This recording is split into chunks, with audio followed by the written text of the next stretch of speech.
વિદ્યાર્થી મિત્રો, આપણે ફોટો ઇલેક્ટ્રિક અસરના પ્રાયોગિક અભ્યાસની વાત કરી હતી. લગભગ 3-4 મુદ્દા હતા. ઇલેક્ટ્રોનની સંખ્યા, ફોટો ઇલેક્ટ્રોનની મહત્તમ ઉર્જા, આવૃત્તિ અને તીવ્રતા. હવે આજે આપણે જુદી જુદી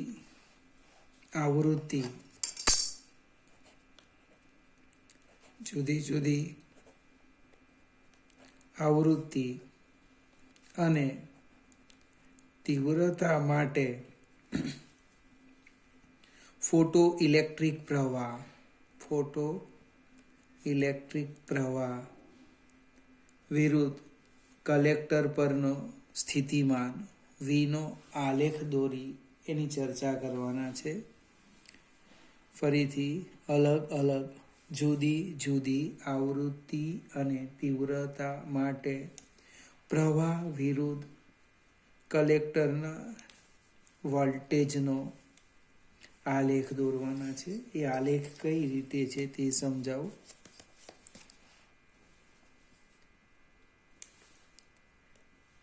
આ આપણો વાય અક્ષ લઈએ,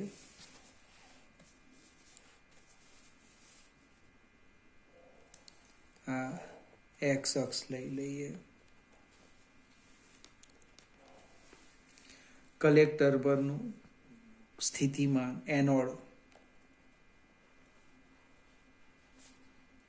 પરનું સ્થિતિમાન, આ અહીંયા લેવાના ફોટો ઇલેક્ટ્રિક પ્રવાહ, ફોટો ઇલેક્ટ્રોન પ્રવાહ જે લખે તે. હવે આપણે કોઈ એક તીવ્રતાની વાત કરું તો આલેખ દોરું છું. પહેલા તો આલેખ કંઈક આપણે આ રીતે લઈએ. કોઈક આવૃત્તિ હું અચળ લે એમ છું. આવૃત્તિ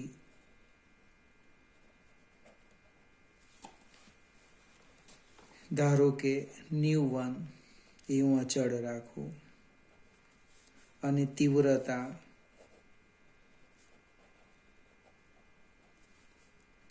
I1 થી વધારી, I2 થી વધારી, I3 કરવામાં આવે. આપણે એક કામ કરીએ, જુદી જુદી આવૃત્તિની જગ્યાએ અચળ આવૃત્તિ લઈ લો.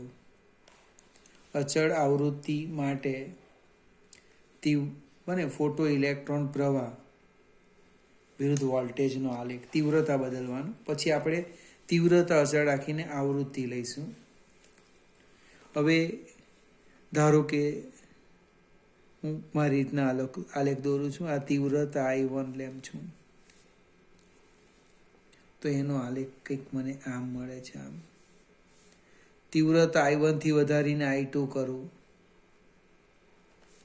તો એ આલેખ મને આમ મળે. આમ I2 થી વધારીને I3 કરીએ એ આલેખ આમ મળે. ફરીથી આલેખ શાનો છે તે સમજાવી દે.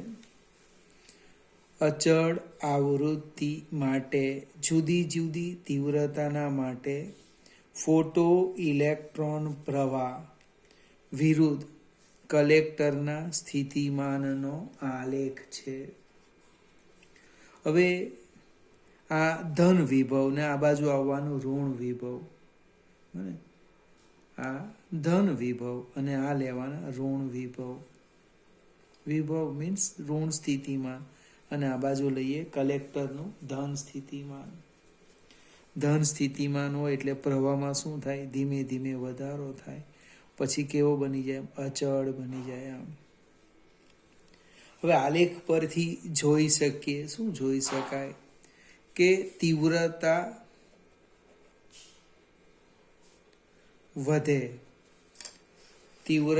વધે તો ફોટો ઇલેક્ટ્રોન પ્રવાહ વધે, પરંતુ સ્ટોપિંગ પોટેન્શિયલ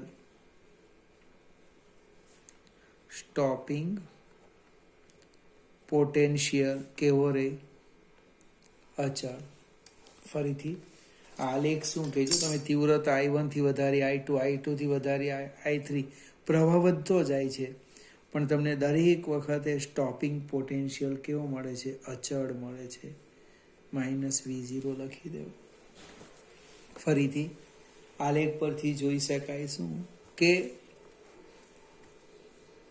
વિકિરણની તીવ્રતામાં ફેરફાર કરતા, એટલે વધારો કે ઘટાડો કરતા ફોટો ઇલેક્ટ્રોન પ્રવાહમાં ફેરફાર થાય. તીવ્રતા વધે, પ્રવાહ વધે, તીવ્રતા ઘટે, પ્રવાહ ઘટે, પરંતુ સ્ટોપિંગ પોટેન્શિયલ અચળ રહે છે. આનો અર્થ એવો થાય કે ફોટો ઇલેક્ટ્રોનની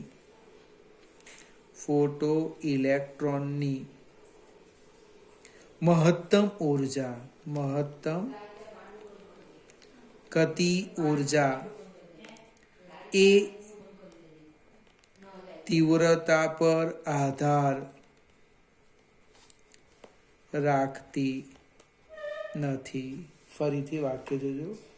આ આલેખ એવું કહેવા માંગે કે ફોટો ઇલેક્ટ્રોનની મહત્તમ ગતિ ઉર્જા એ તીવ્રતા પર આધાર રાખતી નથી.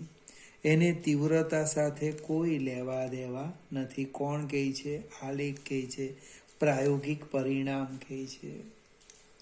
જ્યારે ફોટો ઇલેક્ટ્રોન પ્રવાહ, અમારો આલેખ થોડો સીધી લીટી પાડેલી, ચોપડીમાં જોજો. ફોટો ઇલેક્ટ્રોન પ્રવાહ એ તીવ્રતાના સમપ્રમાણમાં.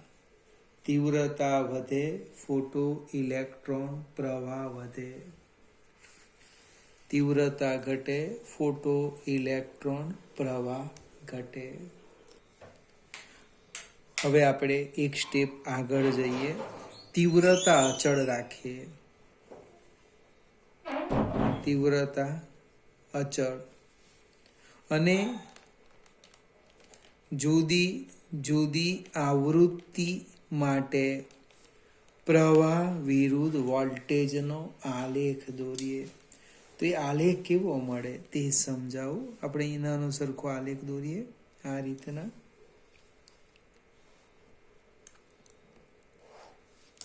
આ વાય અક્ષ પર આપણે પ્રવાહ લેવાના છે, અહીંયા વોલ્ટેજ લેવાના, ધન વિભવ, આ બાજુ ઋણ વિભવ. હું તીવ્રતા અચળ રાખું છું. આ અચળ તીવ્રતા કેટલી? તો કે I. હવે આવૃત્તિ બદલું છું ν1 થી ν2, ν2 થી ν3. તો મને આલેખ, પ્રાયોગિક આલેખ આવો મળે છે. આવો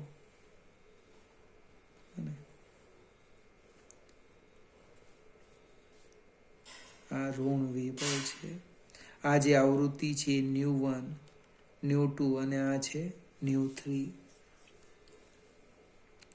આ જે બિંદુ છે એ સ્ટોપિંગ પોટેન્શિયલ લખી દેમ V01, આને કહી દેમ V02 અને આને કહી દઈએ V03. ફરીથી એકદમ ધીમેથી સમજીએ. હું તીવ્રતા અચળ રાખું છું અને જુદી જુદી આવૃત્તિ માટે ફોટો ઇલેક્ટ્રોન પ્રવાહ વિરુદ્ધ કલેક્ટરના સ્થિતિમાનનો આલેખ. હવે આલેખ પરથી જોઈ શકાય શું? જોઈ શકાય કે તમે આવૃત્તિ બદલો, વધારો, ν1 થી વધારી ν2 કરો, ν2 થી વધારી ν3 કરો, પ્રવાહમાં ફેરફાર થતો નથી. એટલે કે ફોટો ઇલેક્ટ્રોન પ્રવાહ એ આવૃત્તિ પર આધાર રાખતો નથી. પરંતુ એક બીજી વસ્તુ તમે જો આવૃત્તિ હું બદલું તો સ્ટોપિંગ પોટેન્શિયલ બદલાય છે. હવે આપણે મહત્તમ ઉર્જા લખેલી કે મેક્સિમમ EV0. જો સ્ટોપિંગ પોટેન્શિયલ બદલાતો હોય તો ફોટો ઇલેક્ટ્રોનની ઉર્જા પણ બદલાય. એ એવું કહેવા માંગે કે ફોટો ઇલેક્ટ્રોનની ઉર્જા શાના પર આધાર રાખે? આવૃત્તિ પર. કેમ ભાઈ, તમને કોણે કીધું? તો કે તમે આવૃત્તિ બદલી તો સ્ટોપિંગ પોટેન્શિયલ બદલાયો, એનો અર્થ એની ઉર્જા પણ બદલાય. ફરીથી એકવાર એક સાથે બંને આલેખ સમજાવો. અચળ આવૃત્તિ અને જુદી જુદી તીવ્રતા માટે પ્રવાહ વિરુદ્ધ કલેક્ટરના સ્થિતિમાનનો આલેખ દોર્યો. હવે આવૃત્તિ મેં અચળ રાખી છે ન્યુ, અને આવૃત્તિ અચળ. તીવ્રતા હું વધારતો જામ તો સ્ટોપિંગ પોટેન્શિયલ મને અચળ મળે. એટલે કે ઉર્જા એ તીવ્રતા પર આધાર રાખતું નથી, પણ પ્રવાહ આધાર રાખે. જેમ તીવ્રતા વધે તેમ પ્રવાહ વધે. એટલે પ્રવાહ એ તીવ્રતાના સમપ્રમાણમાં. હવે હું તીવ્રતા અચળ રાખી આવૃત્તિ બદલું તો પ્રવાહમાં ફેરફાર થતો નથી. ઇટ મીન્સ પ્રવાહ ને આવૃત્તિ સાથે કોઈ લેવા દેવા નથી, પરંતુ આવૃત્તિ બદલાતા સ્ટોપિંગ પોટેન્શિયલ બદલાય છે. એટલે કે ફોટો ઇલેક્ટ્રોનની ઉર્જા એ આવૃત્તિ પર આધાર રાખે છે.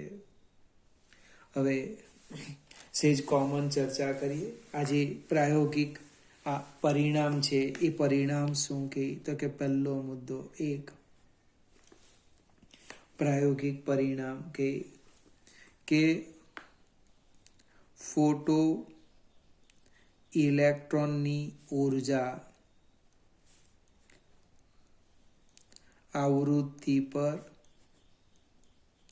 આધાર રાખે, તીવ્રતા પર નહીં. પહેલો મુદ્દો લખીએ. ફોટો ઇલેક્ટ્રોનની ઉર્જા આવૃત્તિ પર આધાર રાખે, તીવ્રતા પર નહીં.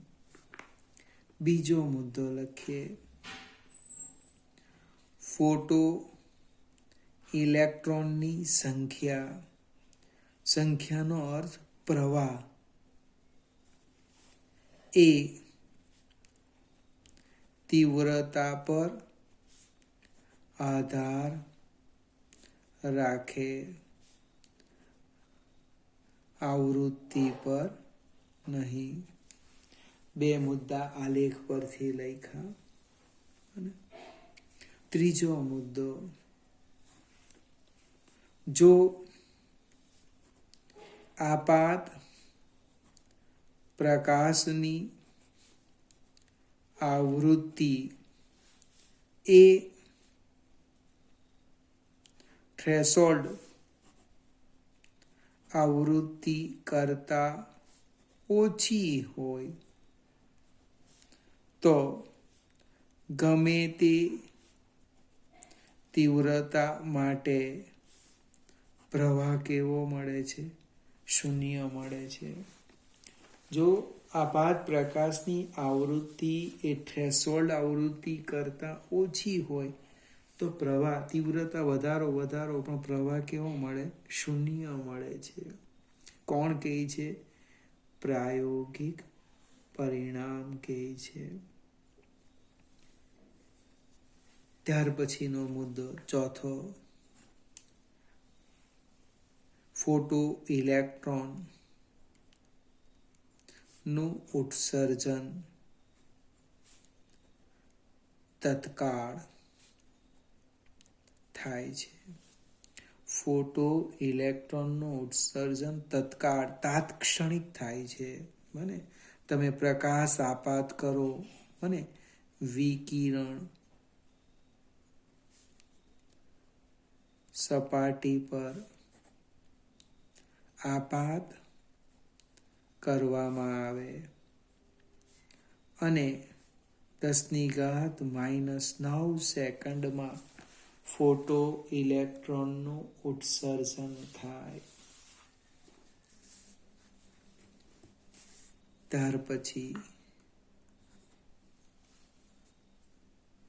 આપણે આવૃત્તિ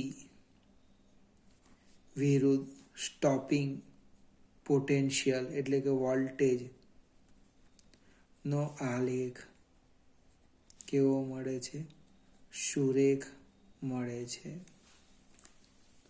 આવૃત્તિ વધે, સ્ટોપિંગ પોટેન્શિયલ વધે, આવૃત્તિ ઘટે, સ્ટોપિંગ પોટેન્શિયલ વધે. આજે 4 કે 5 મુદ્દા લખ્યા એ ફોટો ઇલેક્ટ્રિક અસરના પ્રાયોગિક પરિણામો છે. પ્રશ્નો પૂછેલો છે, ફોટો ઇલેક્ટ્રિક અસરને પ્રાયોગિક પરિણામો સમજાવો. 5 મુદ્દા લખી દેવાની, લાક્ષણિકતા સમજાવો. 2 માર્ક્સ મળે. હવે આજે ચર્ચા કરી એટલે ચોપડી પ્રમાણે હું કેમ છું, પ્રાયોગિક પરિણામ છે. તમે પ્રયોગ દરમિયાન મેળવેલા પરિણામો છે એ સાચા છે. તરંગવાદ આ પરિણામ સમજાવવામાં, આ લાક્ષણિકતા સમજાવવામાં નિષ્ફળ જાય છે. અને હવે આપણે તરંગવાદની વાત કરીશું. નવો પ્રશ્ન શરૂ થાય છે અહીંથી. તરંગવાદ.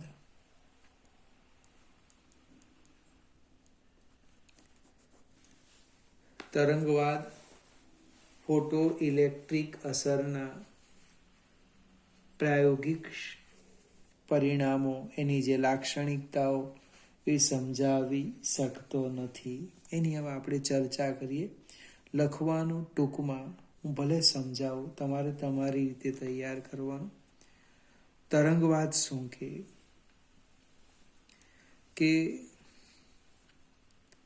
આપાત પ્રકાશની તીવ્રતા, એટલે તીવ્રતા એટલે શું તે પહેલા સમજાવો. તો તીવ્રતા આમ લખાય, ઉર્જા છેદમાં ક્ષેત્રફળ ગુણ્યા સમય.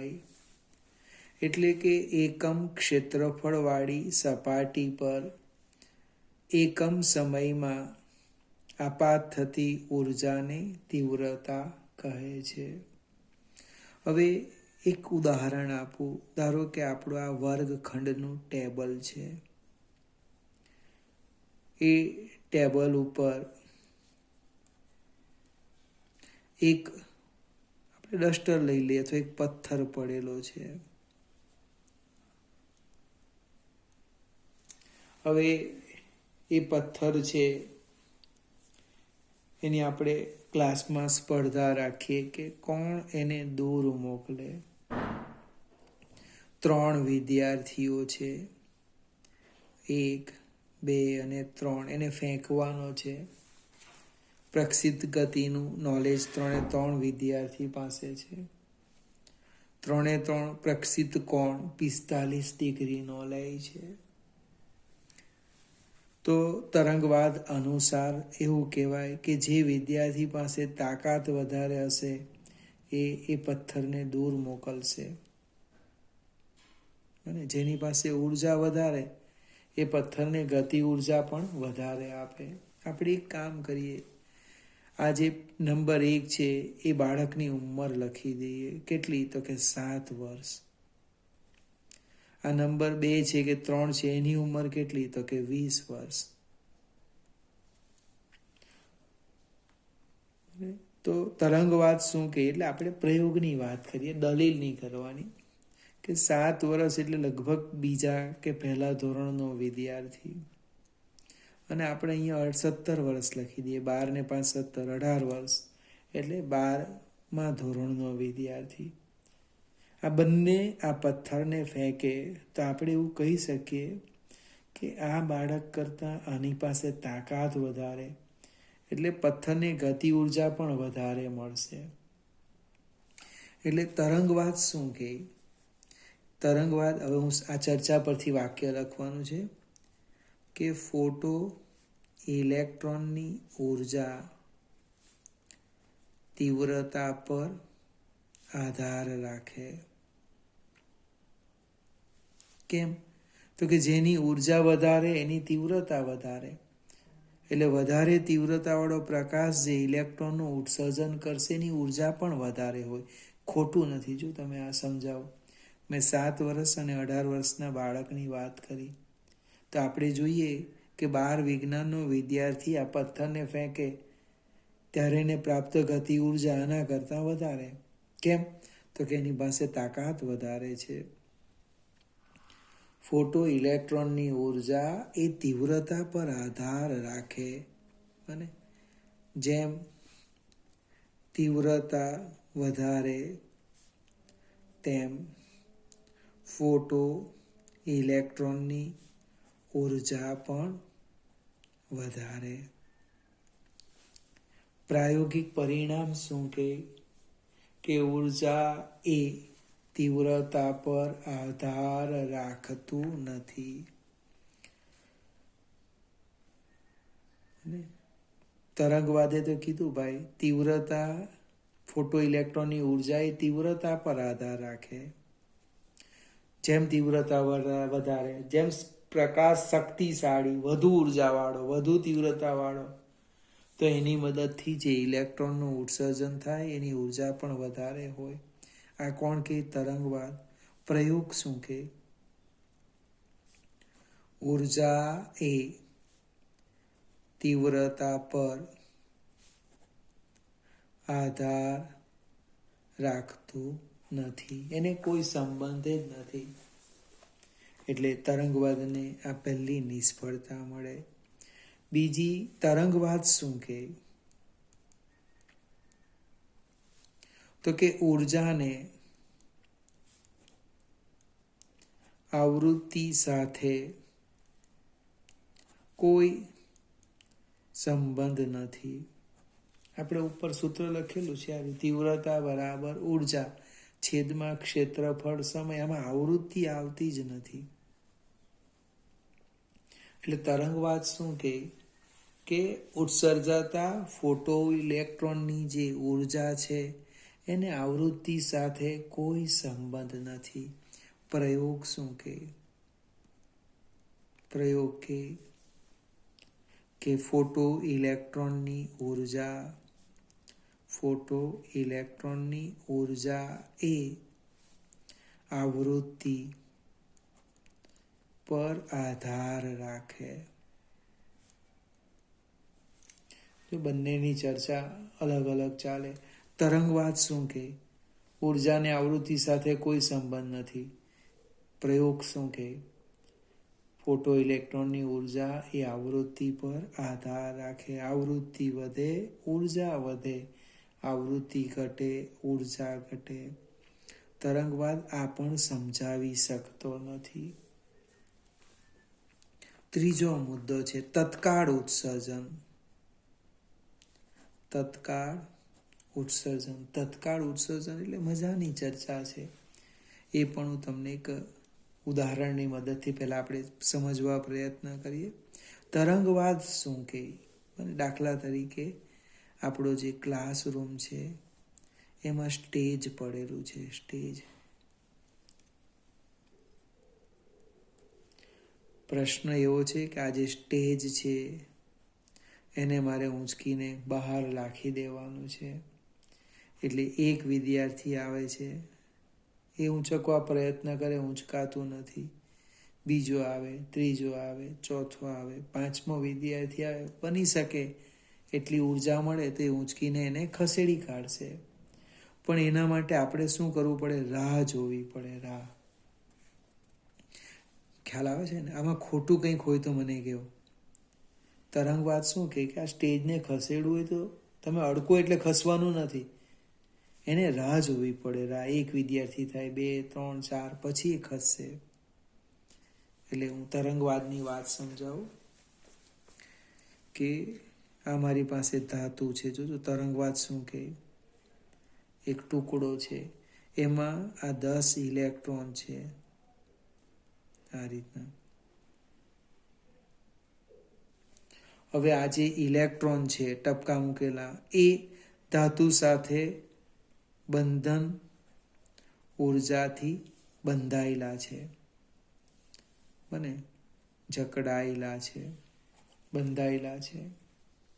હવે આના ઉપર તમે પ્રકાશ આપાત કરો, બને એટલે આ જે ઇલેક્ટ્રોન છે એ ઉર્જા મળવાની. હવે આ ઉર્જા એના કાર્ય એટલે શું કહેવાય? આ જે ઉર્જા છે એ ઉર્જા વર્ક ફંક્શન કરતાં વધે તો જ ઇલેક્ટ્રોનનું ઉત્સર્જન થાય. તો જેવી સપાટી પર ઉર્જા આપાત થાય ત્યારે શું કરે, બધા જ ઇલેક્ટ્રોનો એ ઉર્જા વહેંચી લેવાના, થોડી થોડી ઉર્જા મળવાની. જ્યારે એની પાસે ઉર્જા વર્ક ફંક્શન કે એના કરતાં વધુ હશે ત્યારે જ એનું ઉત્સર્જન થશે. કોણ કે તરંગવાદ, ખોટું કંઈ નથી. આ સ્ટેજનું મેં ઉદાહરણ આપ્યું. બધા જ ઇલેક્ટ્રોન થોડી થોડી ઉર્જા મેળવવાના, જ્યારે એની પાસે ઉર્જા આટલી કે એના કરતાં વધુ થશે ત્યારે જ એનું ઉત્સર્જન થાય. પ્રયોગ શું કે પ્રયોગ, અને પ્રયોગ કે ભાઈ ઇલેક્ટ્રોનનું ઉત્સર્જન તત્કાળ થાય. આમાં લખે તરંગવાદ કે રાહ જોવી પડે ઉત્સર્જન માટે. શું જોવી પડે? રાહ, સમય લાગે, સમય વધારે લાગે અને થોડી રાહ જોવી પડે. તરત નથી થવાનું. તરંગવાદ પણ સાચો છે, પણ પ્રયોગ શું કે ફોટો ઇલેક્ટ્રોનનું ઉત્સર્જન તત્કાળ થાય. જો પ્રકાશ, તરંગવાદ શું કે તરંગવાદ કે પ્રકાશ ઝાંખો હોય, તરંગવાદ પ્રકાશ ઝાંખો હોય, નબળો હોય, તીવ્રતા ઓછી હોય તો ઉત્સર્જન માટે વધારે સમય લાગે. ઉત્સર્જન માટે વધારે સમય લાગે. તરંગવાદ કે પ્રકાશની તીવ્રતા ઓછી હોય, ઝાંખો હોય એકદમ, તો ઉત્સર્જન માટે વધારે સમય લાગે.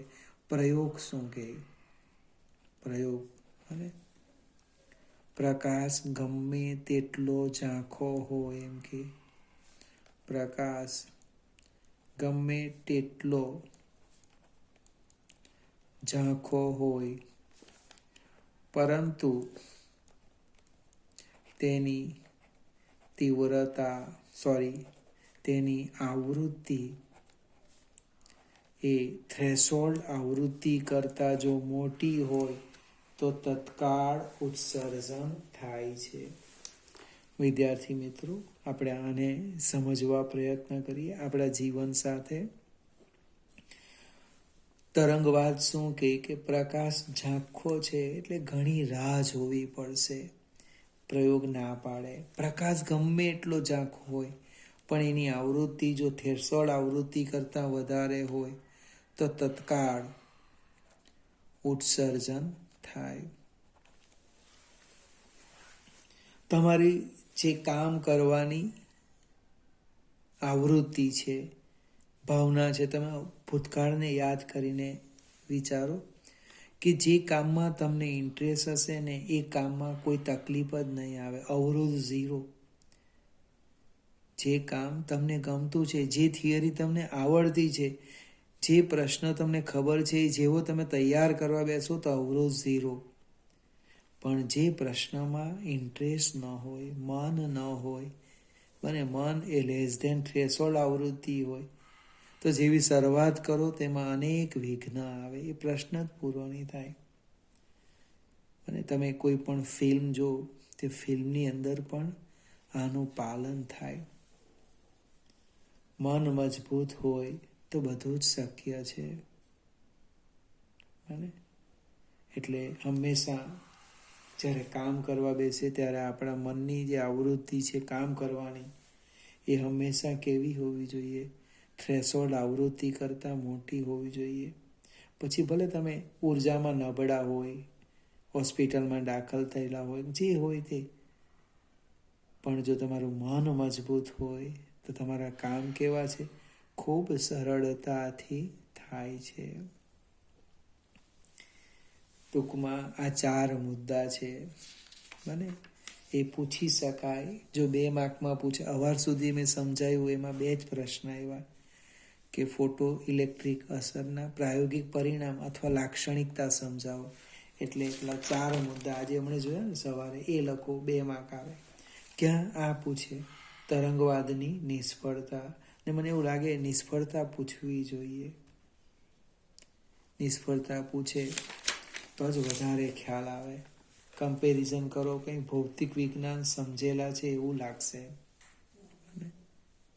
એક સ્ટેપ આગળ જઈએ કે પ્રયોગ તો એવું કે આલેખની હવે વાત કરવાના છે. ઉર્જાને આવૃત્તિ સાથે કોઈ લેવા દેવા નથી, પણ આપણે સ્ટોપિંગ પોટેન્શિયલ વિરુદ્ધ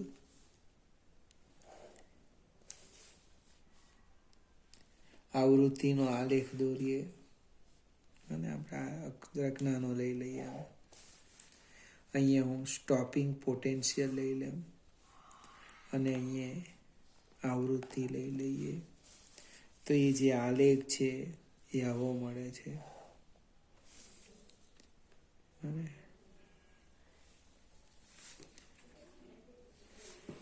સ્ટોપિંગ પોટેન્શિયલ વિરુદ્ધ આવૃત્તિનો આલેખ એ મને કેવો મળે છે? સુરેખ મળે છે. આ જે છે એ થ્રેશોલ્ડ આવૃત્તિ. આ આલેખનો ધાર, આ મારાથી ખોટું દોરાઈ ગયું, આ નહીં આવે. આ આલેખનો ધાર છે એ શાનું મૂલ્ય આપે તે વાત કરીએ. ફરીથી મિત્રો, આ એક મુદ્દો હું આજે રવા દઉં. હજુ એક મારી સમજૂતી બાકી છે, ત્યારે ચર્ચા કરીશું. આઇન્સ્ટાઈનની સમજૂતી બને ત્યારે તમને આ આલેખ સમજાવીશ.